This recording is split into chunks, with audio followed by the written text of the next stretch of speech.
আরে এটা কি হলো? ও বেটা তো পালালো। যত কাজ সব আমাকেই করতে হয়। এই গরু, দাঁড়া দাঁড়া বলছি। ওরে বাবারে, মরে গেলাম রে। আমার পেট ফেটে গেল।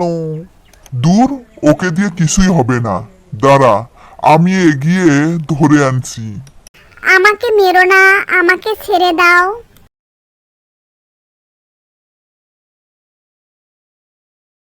গেল গেল গেল রে, সব জ্বলে গেল রে।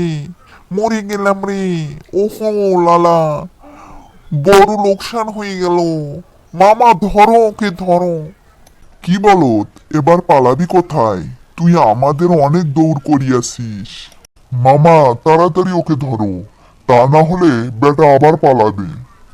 থামো থামো, আমি তোমাদের পায়ে পড়ি। আমাকে এখন না খেয়ে সন্ধ্যায় খেও। সন্ধ্যাবেলায়? হুম, আমি তোকে এখনই খাবো। আমি আমার বাছুরটাকে ঘরে একলা রেখে এসেছি। তার শরীর ভালো না। আমি ভালো ঘাস খেলে অনেক দুধ হবে, এই জন্যেই আমি জঙ্গলে এসেছি। আমার ভুল হয়ে গেছে, আমাকে ছেড়ে দাও। আমি বাড়ি গিয়ে আমার ছানাকে দুধ খাইয়ে তাকে শেষ দেখা দেখে আসছি।